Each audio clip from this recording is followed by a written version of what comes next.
This is all normal. I am Ben, just regular old Ben. No need to be concerned about it.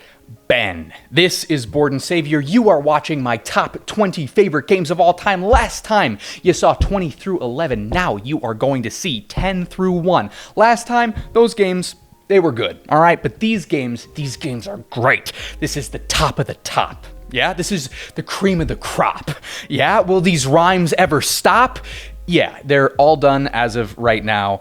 I can't keep it up. I just can't rhyme for the whole rest of the video. Don't worry, you don't have to sit through that. I wouldn't make you sit through that, okay? Let's start.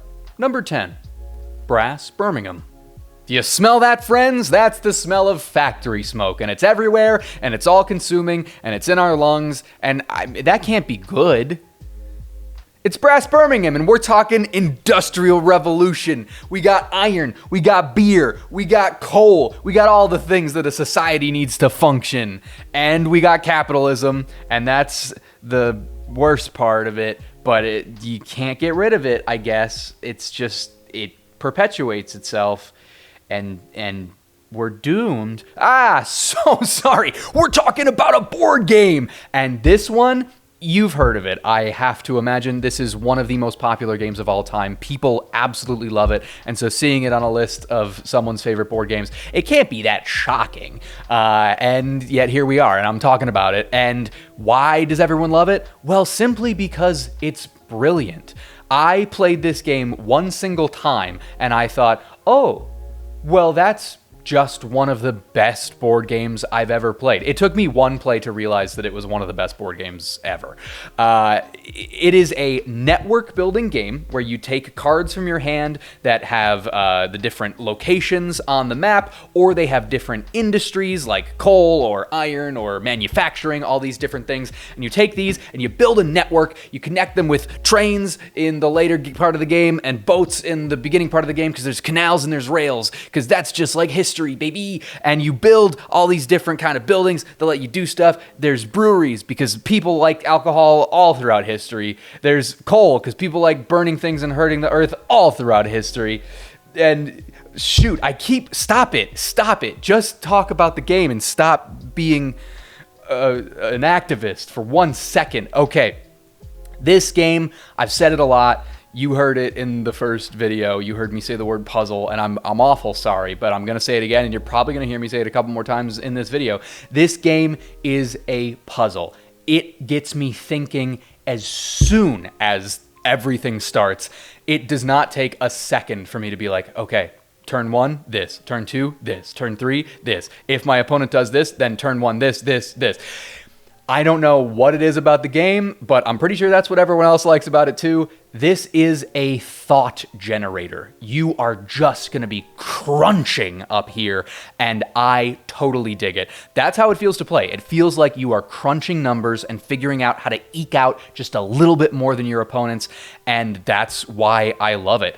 It is an instant thought provoker, and honestly, I don't think I've ever played a game quite like it that is as dense as this is, but also that makes me so desperate to claw my way inside of and start playing around in. Number 9, Five Tribes. In the last game, your lungs were full of factory smoke. In this game, your lungs are inevitably going to fill up with meeples. You cannot breathe in without getting a couple of these bad boys down your throat, and hey, that's the way I like it. This is Five Tribes, designed by Bruno Cathala, and boy oh boy, is this one a blast. Bruno Cathala is an awesome designer, and I think this is his absolute best game ever, so it's good. I'll just say that. In this game, I'm not going to tell you every single thing, but I'll tell you this. You pick up all of the meeples on one tile, and then you place them boop, boop, boop, boop, just like Mancala until you get to the last tile, and you take all the meeples of that color that you just dropped there, and then they're yours, and you can do things with them. There are 5 colors of meeples, hence the 5 tribes, and they all do different things. They all have unique tribe actions. They might get you some money. They might get you some genies. They might get you some of these cards that will get you points. Everything basically gets you points, but some things do other things too. And there's 5 of these actions, and they all do pretty drastically different things, and that's one of the very enjoyable parts of this game, is kind of figuring out which of these paths you want to really focus on. And you're going to do a little bit of everything, but you might find that you really like one more than the other. I personally, one of these meeples is, the red meeples are assassins, and they kill meeples in other spaces. Whenever you clear off a tile completely, aside from the one that you pick up everything from, whenever you clear a tile, you get to claim that tile as your own, and that'll get you some points at the end of the game. So my personal favorite thing in this game is setting myself up to be able to just like pew, pew, pew, take out meeples with the assassins and get a bunch of points that way. What is this game? Let's all hear me say it. It's a puzzle, but it's a different puzzle than the last couple of games that I've talked about, because the last games that I've talked about being puzzles, I'm so sorry that I keep bringing it up, but the last couple of games I have talked about how much I enjoy planning ahead. That in specifically Brass Birmingham, I plan like 4 or 5 moves ahead, and I plan contingencies for contingencies if my opponents do certain things. In this game, the board state changes so much in between your turns that you can't really plan ahead. It is a puzzle, but it's a new puzzle every single turn, and that is what makes this one so much fun. Every single turn, things are going to change so drastically, and you have to go like, okay, what if I do this? That gets me 11 points. What if I do this? That gets me 12 points. Oh, that's better. And I look at everything else. Okay, 12 is the best. And then you do that every single time. It's a new puzzle every couple minutes, and I think that is super, super fun. Sometimes you want something that's a little bit more reactionary, and to win this game, you have to react. Number 8. Ark Nova. We bought a zoo, and unfortunately, I bought a zoo, and now I have to run it by myself. And Ark Nova, designed by Matthias Wiggy / Matthias Wig, I am not entirely sure, and I'm so sorry. This is not the kind of game where you just go, oh man, cool snake, now it's in my zoo.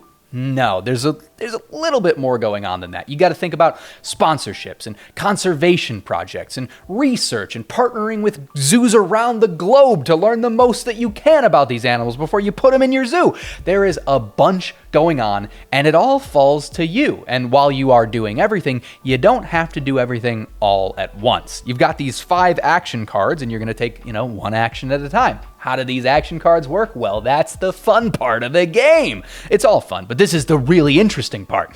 There are numbers above these action cards, 1 through 5, and those numbers represent the strength of the action card just below. So right now, Sponsors is the action card that is the strongest. That basically means you can play out much better sponsor cards because this card is at 5.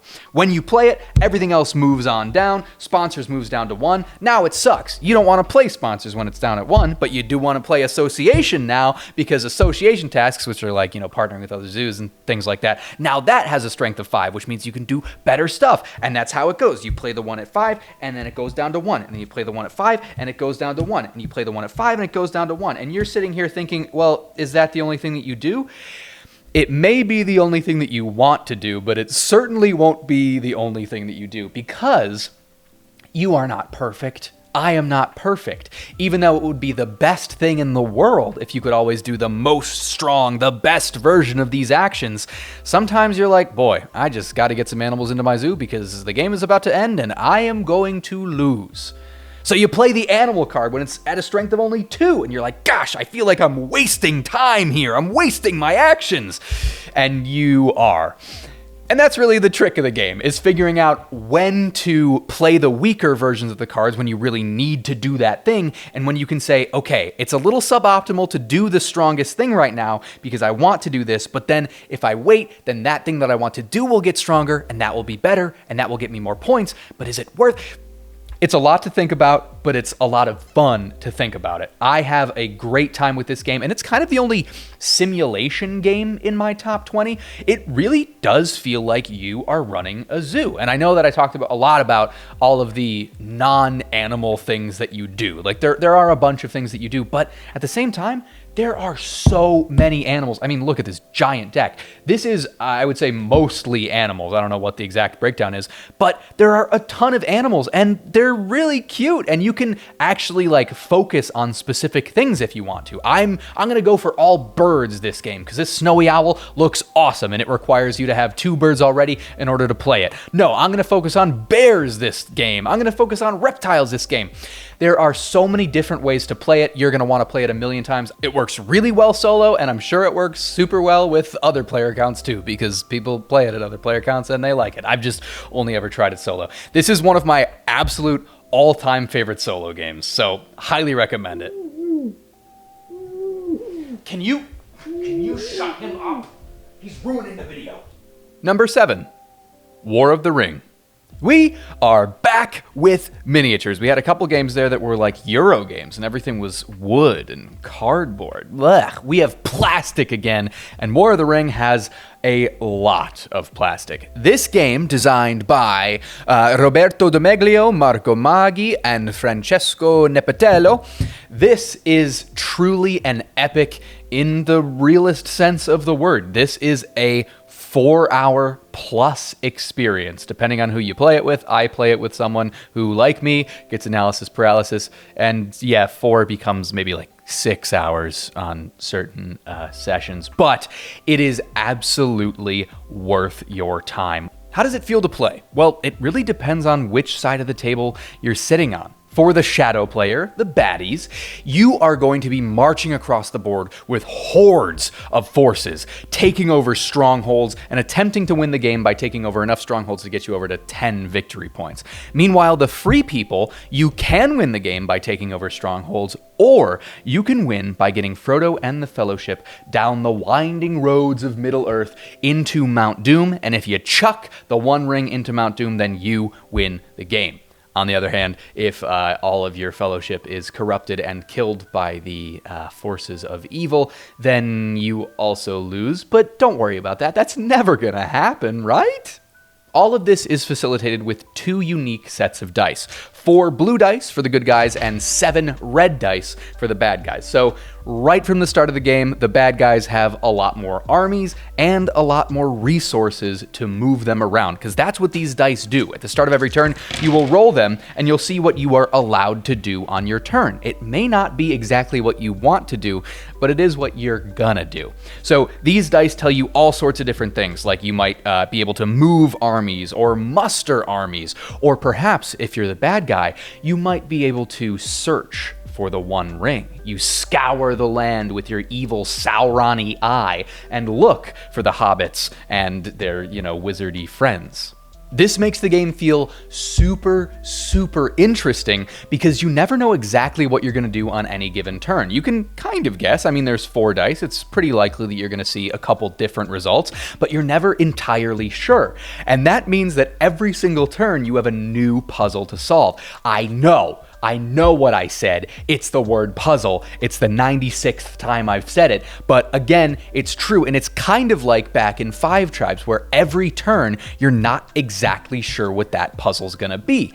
I love this style. You have exactly the turn mapped out in your head. You roll the dice and you go, well, I guess I can't do any of those things, but you still have to turn that turn into something that will get you closer to victory. Every single moment matters, including the ones that don't go your way. War of the Ring, my number 7 all time. Number 6, Star Wars Rebellion.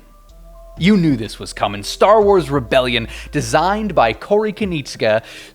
That's close. I'm Polish and I can't say our last names. It's tough. This is very much what War of the Ring is for Lord of the Rings. That is a game that, takes the Lord of the Rings books, the Lord of the Rings movies, puts it into a board game. It's the exact same thing here with Star Wars. It takes the original trilogy, the good ones, and puts it into a board game. I will also mention that this does include Rogue One because there is an expansion that includes a bunch of Rogue One stuff. I bought it not for the Rogue One of it all, but for the improvements to combat. So if you've got Rebellion and you don't have that expansion, definitely pick that up. I think it's called Rise of the Empire or something like that. Anyway, how does this game feel to play? It really feels like you are watching or making happen big moments from the Star Wars movies. That's really how it feels. And big and small. There are, of course, sweeping moves when Darth Vader leads Imperial forces into a rebellion system and there's a huge combat and they all blow each other up. But there's also smaller moments where you might send Princess Leia to Alderaan to try to gain favor there so that you can build rebel troops from Alderaan. There are all of these little character-specific moments and then big galactic conflicts. It kind of flips back and forth between these two things. That is all represented by this deck of mission cards. There's one for the Empire and one for the Rebels. You are going to be, on your turn, taking a couple of these mission cards, setting them face down in front of you, and assigning leaders like Boba Fett or Grand Moff Tarkin to these missions. Then you and your opponent will go back and forth kind of playing these missions and saying, okay, I am going to attempt to capture Princess Leia in Carbonite. That's what I'm going to do right now. Are you going to oppose me? If your opponent opposes you, sends another one of their leaders to that place, then you both roll some dice, and whoever gets the better results is the winner, and then maybe Princess Leia goes into Carbonite, or maybe you stop it from happening and she gets to fight another day, or you are unopposed and that mission automatically succeeds. That's kind of how it can go. But you have to be careful here. Why? Because these leaders are good for a few things. They're good for doing your own missions, which is very helpful. They're good for opposing your opponent's missions, which can be very helpful to stop them from doing all kinds of stuff. And they are also the only way that you can move your troops around the board. If you want to, say, move from Sullust to Malastare, you need to deploy Boba Fett here, and then he can call all of these troops over to that planet. So it's pretty tough to decide whether you want to oppose your opponent's missions. Like, oh man, that one sucks. I don't want that to happen. But I know that I need to be searching the galaxy for the rebel base because that's how the bad boys win.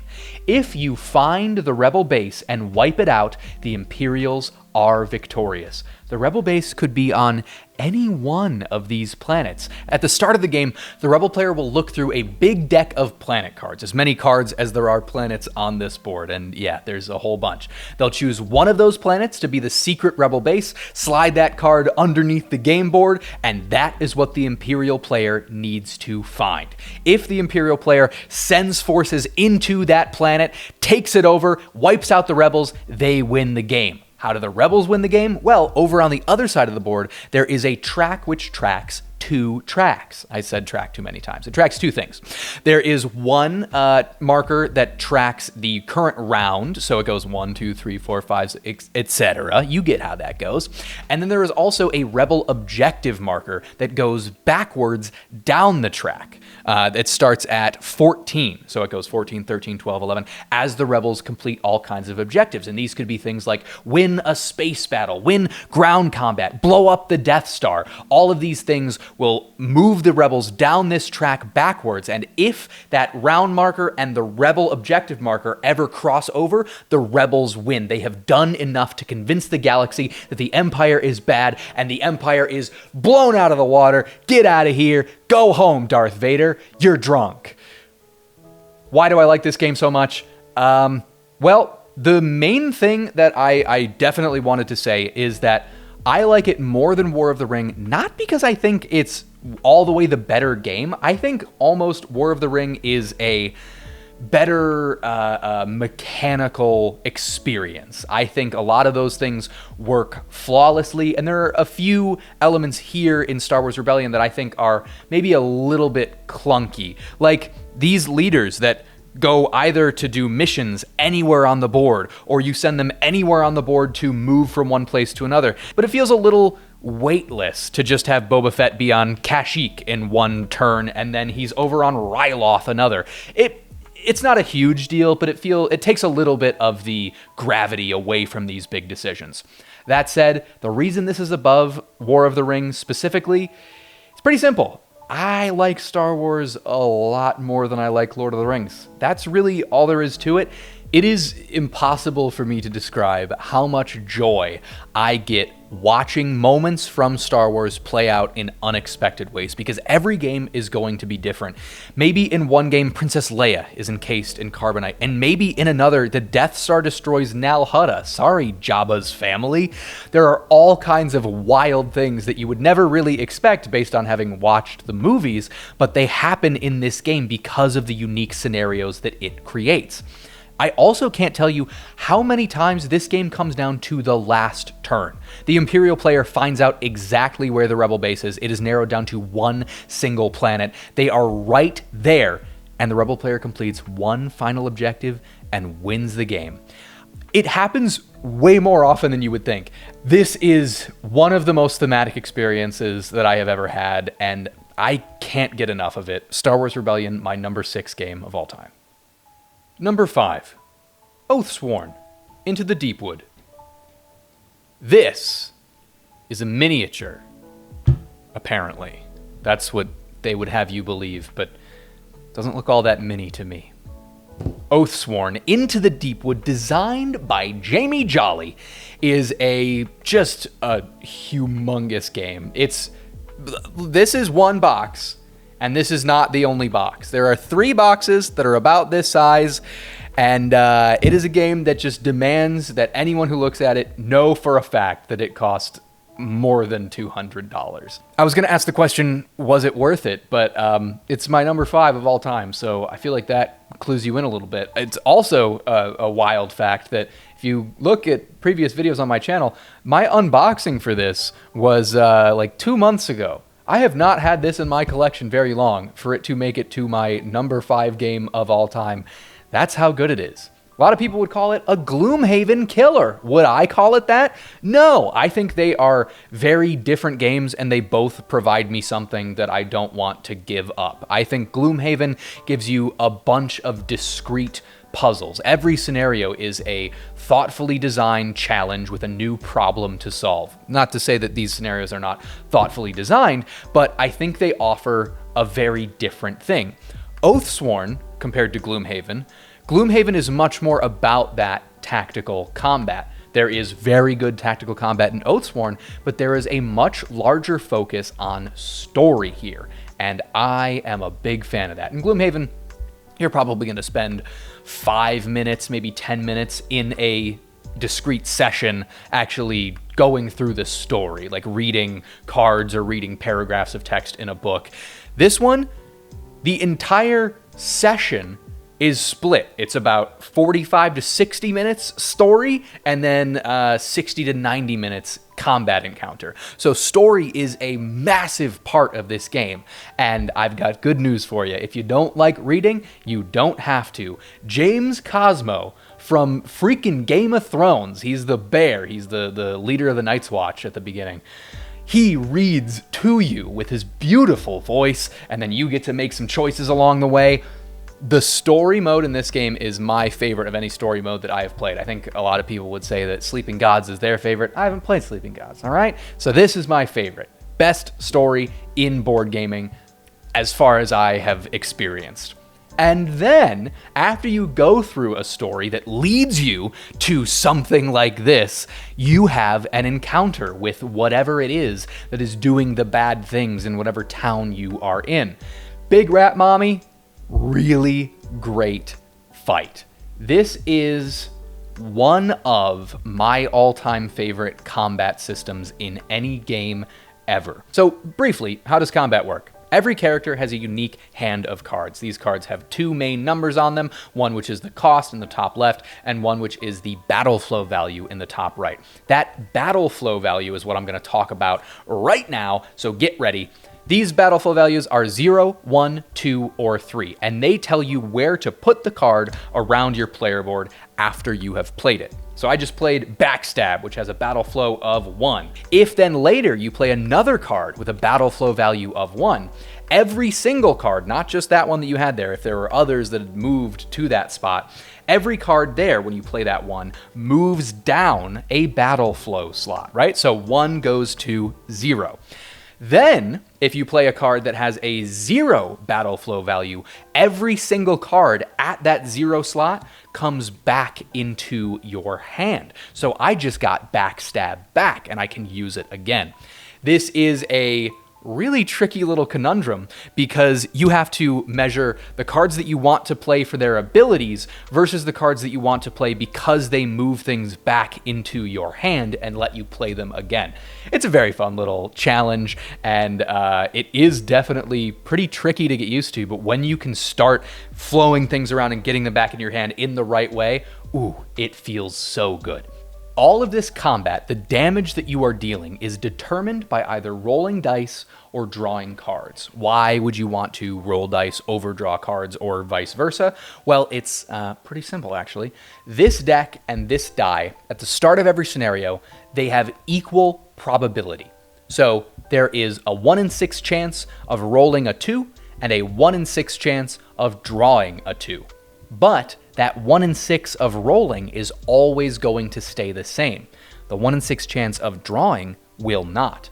If, say, you initially draw a blank, and then another blank, and then a 1, and then a blank, and then a 1, now you have a much better chance than 1 in 6 of drawing a 2. And so you have to be conscious of counting cards, which goes the other way too. If you draw a 2 and then you draw another 2 and then you draw a critical, now you are much more likely to get good results out of your dice than you are from your cards. So you got to be clever and paying attention to all of this stuff in order to get the best results for this damage. I don't know why this works so well for me. Does it sound like you're doing a little bit of probability homework? Kinda, but I love it. Give me probability homework, please. Math is fun. I really think that. If you think math is fun, you're gonna like this game. If not, I think you might still like this game. It's really, really good. But you'll like it even more if you like math. Is that a good endorsement? I don't know. Jamie Jolly, what do you think? You must like math. You made this game. I think it's great. Oathsworn, my number 4. It's 5. It's in my number. Please. Oh my god. No. I'm so sorry. That wasn't supposed to happen. It seems like it's been taken care of. Don't worry. Not going to happen again. Number 4. Twilight Imperium, 4th edition. Christian Peterson. What do you have to say for yourself, sir? You have designed a game that everyone who plays it knows that they need to spend 8 hours of their life playing it, and that's just for one single play. How do you sleep at night, man? You have spent so much time of so many gamers on just your game, and there's this many games times 100 in the world. Do you sleep at night because it's incredible, and because all those gamers who have played this game thank you for making it? Yeah, that's probably how you sleep at night. Yeah, Christian, thank you. This one it's just one of the best, man. So, Twilight Imperium 4th edition, as you probably know, is a colossal beast of a game. You know when you play it, you are signing up for an entire day of just this. And yet, I sign up for it as often as I can because there's nothing else like this. How does it feel? It feels like you are playing one of those, Civilization games on the computer. Civilization 5, Civ 6, one of those types of games, but in space and on a board instead of on a computer. Every single player will take control of a wholly unique race with multiple unique abilities, a unique flagship, unique science. Everyone gets a deck of science cards. There are a bunch of science cards that are shared among everyone, but then there's 2 that are unique to each individual player. There are unique homeworld planets. The board changes every single game. I mean, how does it work? Why does it work so well? I think a lot of that can be attributed to the fact that this is 4th edition. They have had multiple chances to make this as good as possible, as streamlined as possible. And I don't know how it gets any better from here. I don't know if anyone's thinking about a 5th edition, but I don't know why they would. This is, despite how giant and grandiose this game is, it is incredibly streamlined. The mechanics and the theme are intricately connected. There is maybe once or twice in a game where the players feel the need, in my experience, to look online to figure out how a unique, weird thing works. It all just, I don't know, it kind of makes sense. Once you learn the sweeping rules of the game, the big stuff, you can kind of play. And I'm not trying to say that this is super easy to learn, because there's obviously a lot of moving pieces here. But I don't know, once you learn it, you got it. I have taken years at a time in between playing this game, and it doesn't take me long to get brought back up to speed. Things make sense. It's gigantic, but it just works. And this is my number 4 game of all time, but if it were easier to get to the table, if I had played this game more, it would be my number 1.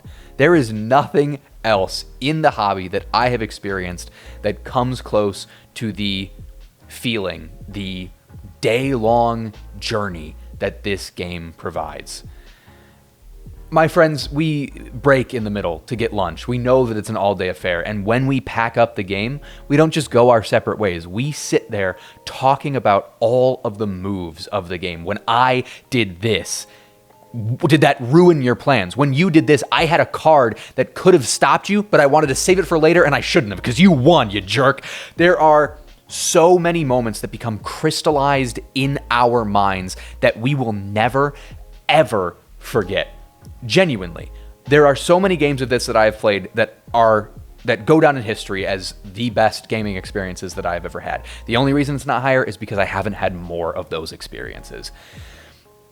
TI4, number 4 in my all-time top 20 games, and boy, it could get higher. Number 3, Innis. I've been thinking a lot about how to tell you what this one feels like, and honestly, how to tell you why I like it. There is something undefinable about it, but that's not very interesting to hear me say, so I'll try to define it. This game is my favorite blend of strategy and fuzzy not knowing all the information. The reason is because every single round is going to start with a draft. You're going to have a bunch of cards in your hand. You're going to pick one that you like. You're going to pass the other ones off. So every single round, you know X percentage of the cards. And then you get a couple more cards. You pick another one, and those move along. Now you know a few more of the cards that are in this game. Then it happens again until everyone has a hand of cards and everyone has the same amount of information. You know, say 50%, that's probably not the correct percentage, but you know about 50% of the cards that are being used in this round. And then as the game goes on, cards come out and you say, okay, now I know that that one was used in this round. And as the round goes on, you get a better and better picture. A better picture is painted of all the cards in play. And by the end of the round, you really can correctly predict things mostly, because one card every single round is not used. And so that card that you are dreading is the last card in your opponent's hand, the one that you know ruins the plan that you have. They might not have it. It might be the card that is still left out, that wasn't drafted at all. There's something about this. It's just brilliant. There's a level of card counting and strategy and probability, and then there's a level of crossing your fingers, and I dig it. And the game plays in 60 to 90 minutes. It doesn't require 7 hours to play like Twilight Imperium. I love this one. I really love it. There's also a very silly mechanic, I think, but it works so well, where if you're about to win the game, you have to say, hey everyone, I'm about to win the game. And then everyone tries to destroy you. And if you can get through that destruction, then you win. That's also so fun, that you need to plan ahead for the turn before you're about to win the game, because you know you're going to need to tell everyone that it's going to happen. So you have to guarantee your victory even after everyone tries to mess you up. It works so well. Innis, My number 3 game of all time. Oh, it's great. Number 2, Game of Thrones, the card game, 2nd edition. So take a look around at the various wood boxes surrounding me. Even if you didn't know that this was my number 2 game of all time, I feel like you could probably piece together that I like it, right? I love it. I think this is the best way to play a Game of Thrones game. There is Game of Thrones, the board game, which people love. I think this easily knocks that one out, takes it out in a second. Why? I think this game is, first of all, less tedious. And second of all, it is the mechanics and the theme, while they're not intrinsically connected. Like, the mechanics are the mechanics, and then there is theme put on top of it. But that theme is so good to me. It is maybe my favorite blend of mechanics and theme, because the mechanics underneath the theme are so rock solid, and then the theme just serves to augment the mechanisms of the game. These characters, which my boy George R.R. Martin did such a great job of fleshing out. It's a card that's this big. You can see it. You can see that there's not a ton of text on this card. And yet all of these characters feel different and feel connected to who that person is. Daenerys Targaryen feels and plays very differently than Robert Baratheon does, while using the same basic mechanisms. I don't know how they did it. I genuinely don't. And that's not to say that there aren't thematic connections with Game of Thrones. I mean, the thrust of each round is decided by the plot card that you play out. There are literally plots that you are doing that your opponent needs to try to account for. There are events that will be played as a surprise that will throw off everything you've ever thought of. So there are definitely some thematic connections between that story and this game. And let me just real quick shout out the designers of this game. First edition, designed by Eric Lang, Christian Peterson, and Nate French. Second edition, designed by Nate French and Michael Hurley. It took quite a team to put this whole thing together, and they did a bang-up job. It's all about these power tokens. You're just trying to get power and accumulate more of it than your opponent. You're trying to get to 15 first. First person to do that wins. You are doing it by these 3 separate challenges. There are military challenges that kill your opponent's players. There are intrigue challenges that discard cards from your opponent's hand. And there are power challenges that get you power. And that's all it is. All the characters are super unique and different, and that's where the complexity comes in, because certain characters can bypass other abilities or gain extra things or take away extra things. That is where the real meat of the game is. But the thrust is very simple. It's, I'm declaring this type of challenge, let's say military, I am throwing 2 strength at it.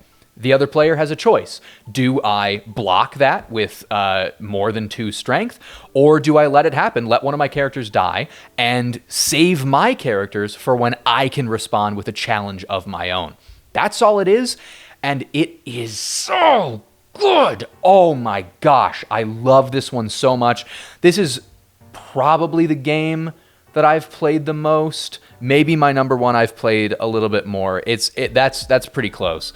But I've played it a ton, and as you can see, there are a ton of different decks, and they all play vastly differently. Baratheons feel totally different than the Greyjoys, feel totally different than the Targaryens, etc.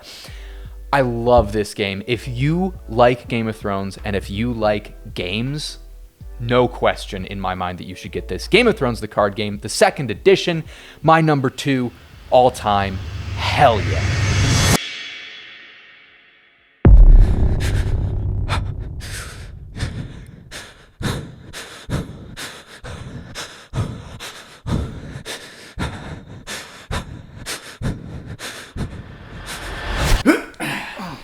Okay, so I know that might have been scary, but 20 through 11, you did that all by yourself, and we didn't want you to have to do that again, so we took over. Hey, fellas, sorry to butt in. I made the cookies, so... Oh my gosh, thank you so much.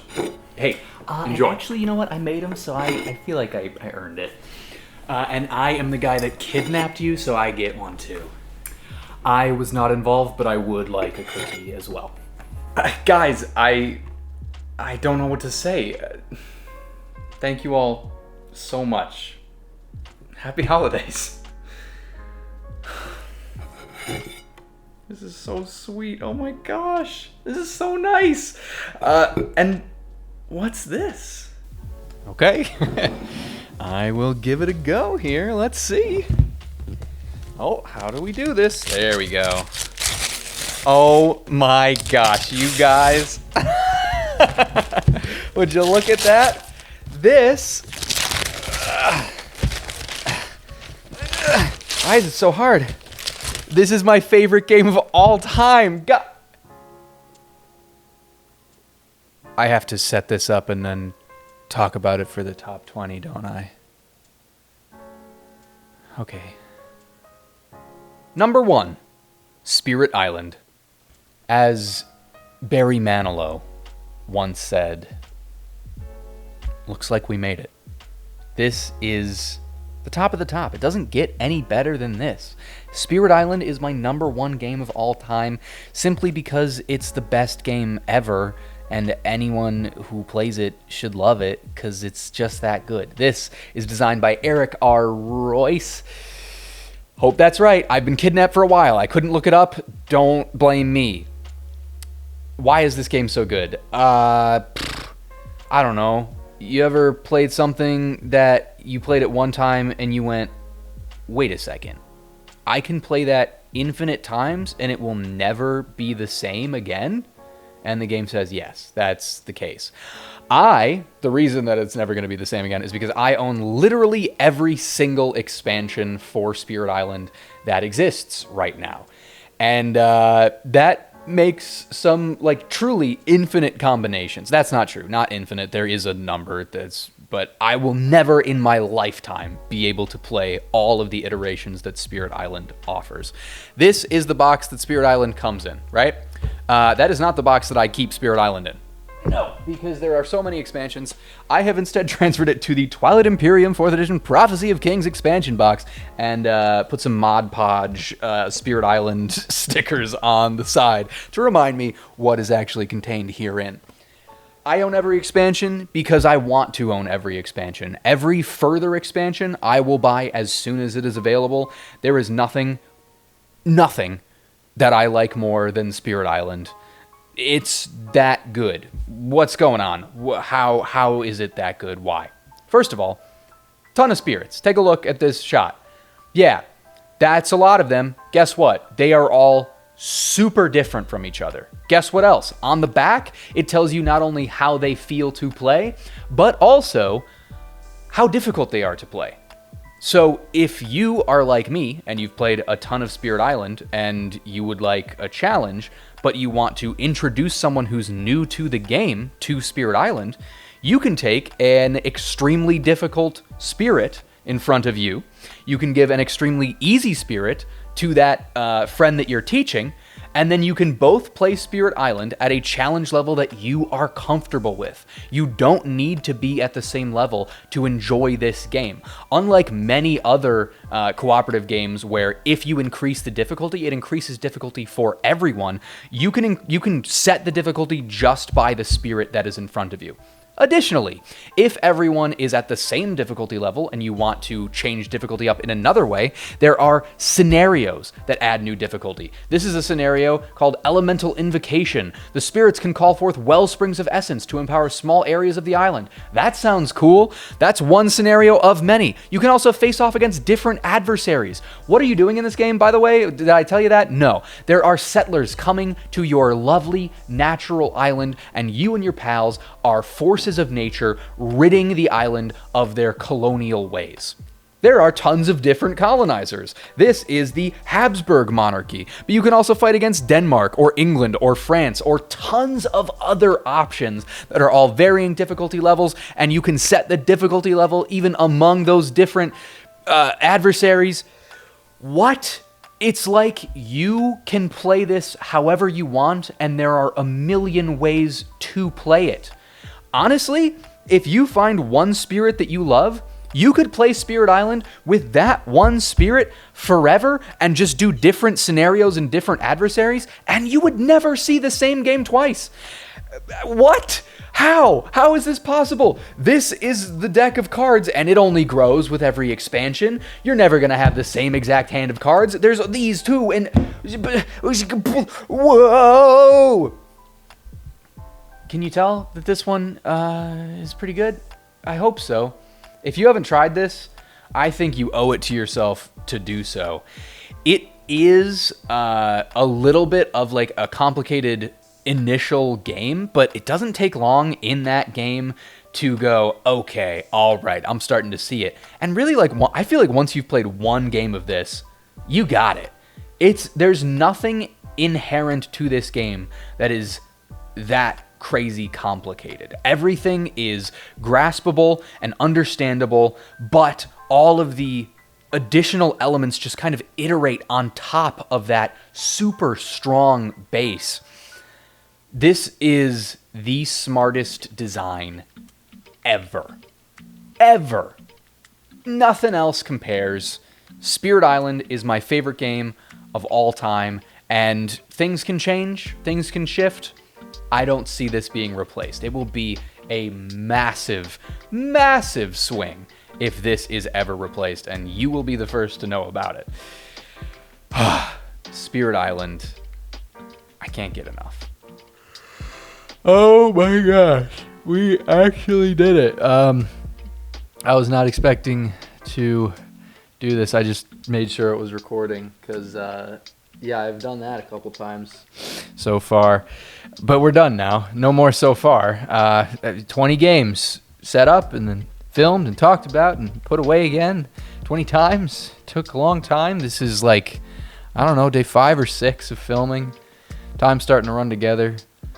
Got into a car crash at some point in there. The car's totaled. I'm okay. But that wasn't fun. It wasn't my fault. So hopefully insurance will cover all that. But that did happen. That did happen while making this. I wasn't filming myself while driving the car. It would have been my fault if that were the case. I feel like it's falling apart a little bit here. Please like this video and comment on this video and subscribe to my channel. It was a lot of work. I hope you liked it. Like, I really do. Comment down below with your favorite games. Like, what games were not on my list that maybe I just haven't tried yet. Like, maybe I got to give these a go and then they'll make my list next year. Who knows? You'll only know if you try, right? So try. Comment things. Talk to me. I want friends. I gotta go. It's like I'm fading. I'm fading fast here, friends. I'm gonna go to bed. Goodbye, everyone. Have a good one. Happy holidays. Happy New Year. Bye.